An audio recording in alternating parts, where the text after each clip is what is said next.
created for you.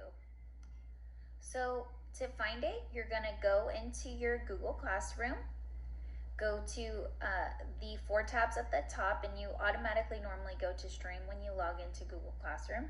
Then go to Classwork. Then you're gonna go down to Lessons and Learning Objectives. Go to Lesson 3. And here is the revising rules graphic that I've created for you. So when you're looking at a piece of writing, these are some of the things you want to look for, okay? So we have spelling. So it's very important in your writing to use correct spelling throughout the writing. Sometimes in English there's words that are pronounced the same but they're spelled different, like there and there, or just sometimes we just make common spelling errors. It's no big deal, but we do need to fix them.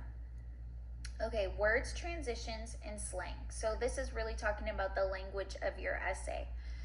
So you never want to use slang in your essay. Sometimes I see students use words like cool or awesome, and those words are wonderful in real life, but they don't really tell you anything about what's happening in the essay. We also don't want to use words like lit or anything like that, okay? They don't tell you what's actually happening. So we're gonna avoid slang. So once you write your essay, you wanna review it and then go ahead and look over and see if there's any slang. Okay, also use descriptive language. Even the word I just used right now, wonderful, all it tells me is that something is really, really good. However, if I was talking about, say, some eggs that I was eating, if I just said they were wonderful, that wouldn't really tell you a lot about them. If I really wanted to give you some information about the eggs, I might say they were salty. I might say that they are cheesy. I might say that they're creamy. So there's a bunch of things that I say to you that are more descriptive than just saying sort of a positive adjective like wonderful or fantastic or something like that, okay? So the other thing about language in writing is that we need to use transitions for each body paragraph. Transitions are like words that tell you sort of the order of events. And when we were little in kindergarten and first grade, we would use transitional phrases like first or second and third, but we don't use that in 5th grade. In 5th grade, we want to use transitional phrases like eventually, after a while, once we began. We want to use transitional phrases that use more words, are more descriptive, okay? The next is the essay format. So it's very important that the title is centered. The essay is 5 paragraphs long and it is double spaced. So the way you double space something is you go into, let me open up a document so I can show you, okay?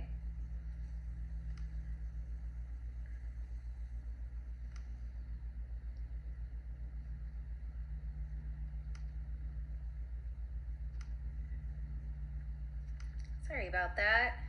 1 second. Okay, so let's say I was writing, I love spending time with my students. They are so interesting and full of life. I love how excited they are about writing narrative essays. Okay, so this is single spaced. In an essay, we don't want to have single spaced writing. So what we can do is just highlight it, go to format, go to line spacing, and then go to double. And notice that immediately it put a space between my lines. Okay, and then I think the next thing is about indenting. Yes, so perfect. So here at the beginning of each paragraph, I'm going to indent. to indent, I just push the tab key on your keyboard and it moves the writing 5 spaces. So every paragraph we want to make sure that we indent. You only indent on paragraphs, okay? The next thing is you need your student name and long date in the top right of your essay. So up here, actually I'm going to go ahead and move this down. I'm going to show you how I would do this. So I'm going to put Mrs. Flores, and the date is October 10th, 2020. That is your long date.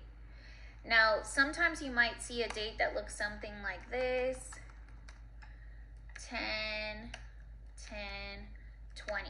We're not going to use that when we write our essay. We want to use the long date. And actually, I shouldn't have had a comma there. Okay, so even Mrs. Flores, when she's writing, she makes mistakes. I try to fix those mistakes. For my title of this essay, I might call it Writing with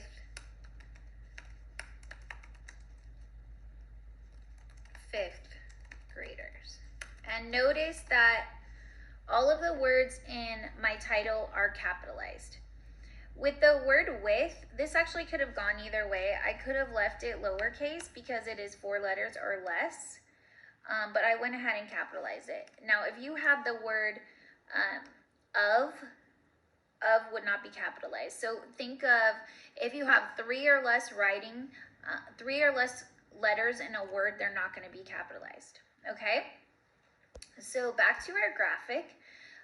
So we did student name and long date are in the top right, size 12 and Times New Roman or Arial. Those are the fonts. So if you see right now, Google Docs naturally puts you in font size 11. So we want to go up, and because I already started writing, I am going to have to highlight my writing. Go to 12. See how easy that was? Okay, it already is an Arial, and Arial is fine.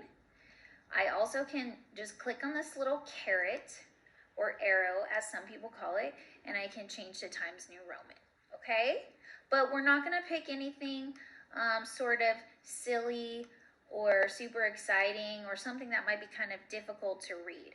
We want either Times New Roman or Arial, okay? Okay, so that's as far as structure. So regarding grammar, no run-on sentence, and you already should know what a run-on sentence is because you're in 5th grade, but a run-on sentence is a sentence that does not end. It just kind of keeps going and keeps going, and you might include a lot of ands or commas. You need a sentence to have, you know, a subject and a verb, or a subject and a predicate, kind of like this. I am going to play tennis today. I is the subject of that, and going to play tennis is the predicate. And you don't want to have sort of these sentences that never ends. I do see that a lot in student writing. Don't start a sentence with the word me. This is something I also see a lot, like me and my family. No, we don't start a sentence with the word me. We start a sentence with the word, you could say my family and I. If you were going to say something about yourself, or you could say my best friend and I, my brother and I. Okay, we don't start it with me. Make sure your sentence has a subject and a verb, and I kind of just went over that. And then capitalization. So I'm having trouble seeing the bottom of this, so I'm going to go ahead and open up the whole thing so I can move it up for you. Okay. So for capitalization, we want to capitalize the names of people, places, oh, I just found an error, and things get capitalized. The names of people, places, and things. Okay, so if I was going to say